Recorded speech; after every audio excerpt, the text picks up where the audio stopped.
Hey guys, welcome to the Cinema Corral. This is the portion of my YouTube channel where I talk about the latest releases and review them. And I'm going to be honest, I have not been feeling doing these lately, or at least this past week. I got back from Disney. I was there the 26th through the 29th, had a great time. And then immediately, like the day that I came home, I went to Chili's with my girlfriend and woke up to food poisoning. So I dealt with that, and that was kind of the rest of that week. All right, well, let's go through the next week. Okay, well, I'm just kind of not feeling it, but I do want to get these reviews out there, and I know that I need to do it. I am going to be focusing on doing more of the stuff that I've said that I'm going to be doing. This month is definitely the month where I'm focusing on getting that done. I have a video that I'm not want to get done, that I need to get done by the middle of next week. I need to start pushing myself a little bit more. I feel like I'm not getting the views that I want, and that's mostly my fault because I'm not producing diversified content. So let's go ahead and get this review done. In this video, we're going to be talking about Endgame. I'm going to try and avoid spoilers as much as possible. The Russo brothers said that the spoiler embargo lifted. I'm going to try and keep it spoiler free. I'm going to talk about Ugly Dolls, Long Shot, and The Intruder. So let's go ahead and get that done.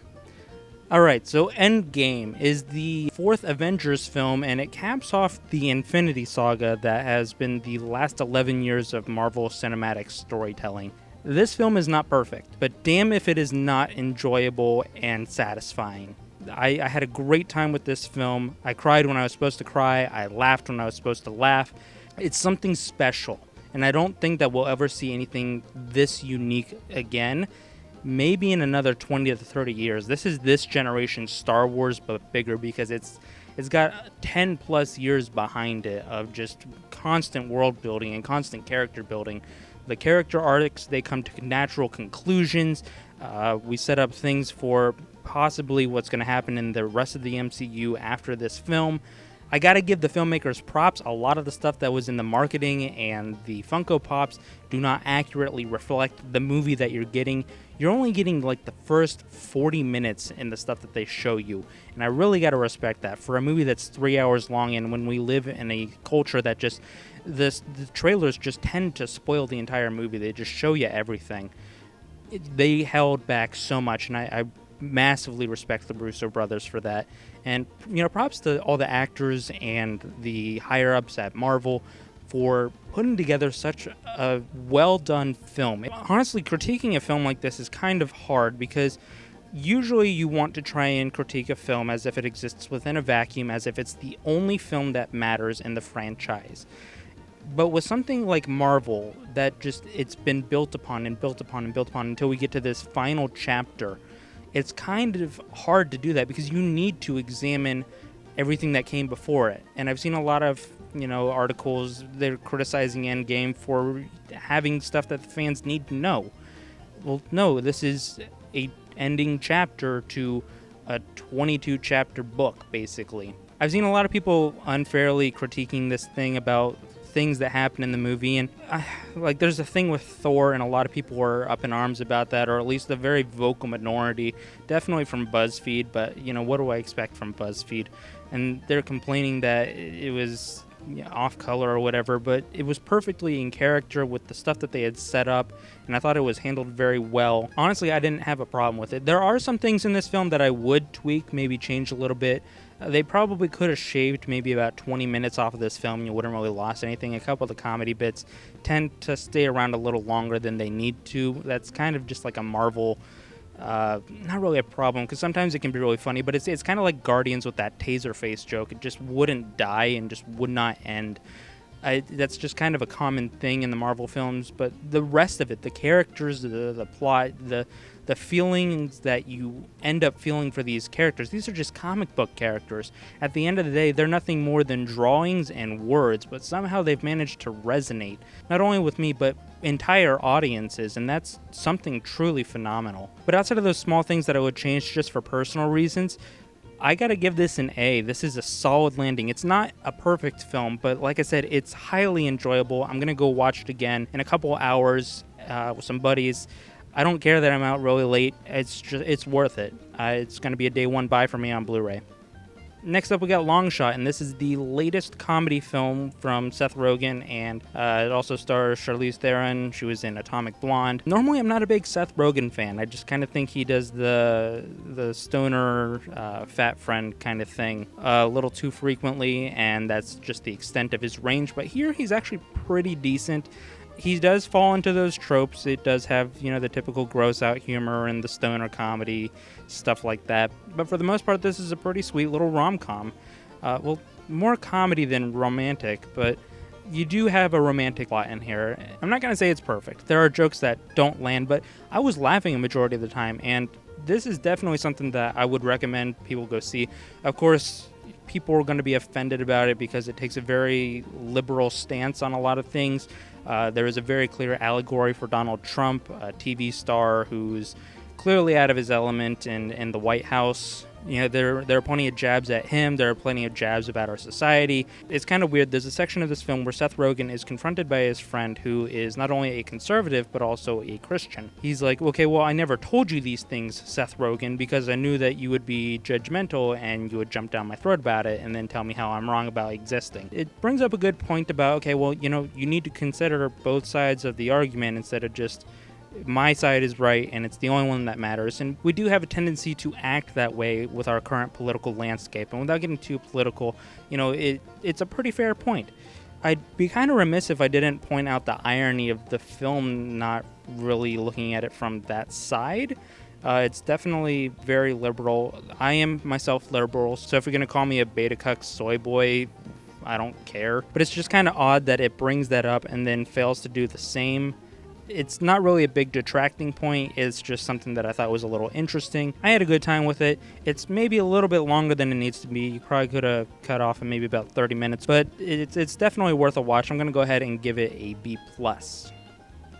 Okay, next up we got probably the worst animated film I've seen since the Emoji Movie, Ugly Dolls. And this is based off of a relatively obscure line of dolls. They're called Ugly Dolls. They're exactly what their name implies. They're dolls that don't exactly look traditional. I remember seeing these things maybe about 7 years ago at this point, and it's just kind of one of those things where it's like the troll situations. Like, okay, well, trolls were really popular in the 80s. Why are you doing this now?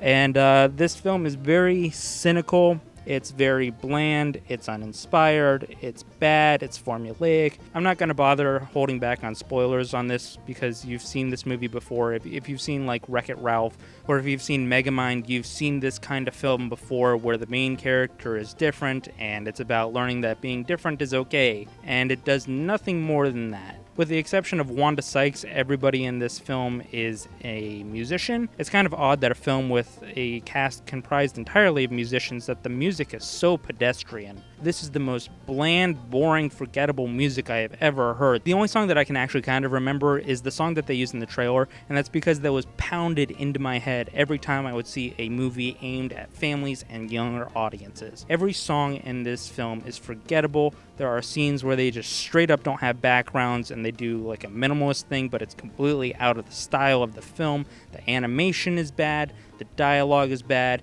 Nick Jonas plays the villain of the film. He kind of sounds like he's phoning it in. Honestly, this film is not funny. This is a film made for preschoolers. Nobody under 5 should find this amusing. Every joke in this film is objectively unfunny. This film felt longer than Endgame. There's an unfortunate metaphor about the Holocaust with the villain. He's an Aryan prototype-looking kid. He's blonde hair, blue eyes, and he wants to exterminate the Ugly Dolls by putting them in the furnace. God, this movie it's so bad. The kids in my audience didn't seem too invested in this film. They were laughing at scenes that were supposed to be emotionally heavy. I just kind of find that hilarious. This movie sucks, but not as bad as the next one. I'm going to go ahead and give Ugly Dolls an F. Don't waste your time. Don't waste your money. Don't take your kids. Don't even try to pull out that, oh, well, it's for kids argument because it's so cynical. It's corporate produced. There's no heart to this thing. Don't bother. Last up, we have The Intruder, and I have never seen dumber characters in a movie than the ones in this film. Actually, calling The Intruder a film is an insult to the medium. This is schlock. The only saving grace for this thing is Dennis Quaid chewing the scenery like he hasn't had a meal in at least 15 years. If you've seen one home intruder movie, you've seen this movie. It's nothing original. The characters are dumb as rocks. The editing is bad. There's some pretty lousy cinematography. It's just predictable. The script is atrocious. There's just stuff in here that does not need to be in here. It's bloated, but it's only 80 minutes. The wife character is the dumbest character I've ever seen. Like, Dennis Quaid is very visually evil. You can tell by looking at him that he is deranged, and you can tell by his actions that he is not well, that he is obsessive, that he's probably going to murder you. And he shows up with like a pizza or whatever while the husband's in the hospital after getting sideswiped by Dennis Quaid. And he's like, hey, I heard about your husband, and I brought you a pizza. And she invites him in. Like, I get it. Yes, sometimes you want to believe that there's good in every single person, that you want to believe in the best of humanity. But sometimes a dude's just trying to kill you with a shotgun. I don't know if it was intentional or not, but it seems to be like there's this commentary, this social commentary about this white man trying to take something from this black family and trying to basically rape this woman. This movie's not smart enough to pull it off, and instead of actually saying something, it falls into like dollar store Jordan Peele territory. I'm sure you can get more enjoyment out of this if you're drunk with your buddies, but don't pay money to see this movie. It's not worth full price. Maybe matinee if you just want to go and make fun of it, but my auditorium was relatively packed last night, so I don't know. It's just not very good. I'm going to go ahead and give it an F. I absolutely despise this movie.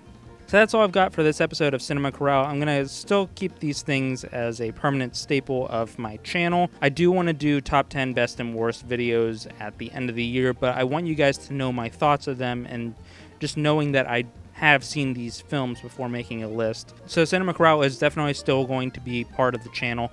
I'm just going to be focusing a lot more of my efforts on making the other videos. And I think I've been trying to do too many things at once. I'm focusing on one video right now. I know, what a novel concept.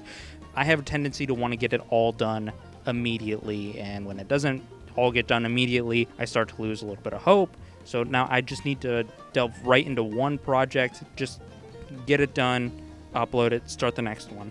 So until next time, be sure to like, comment, subscribe, and I will see you later.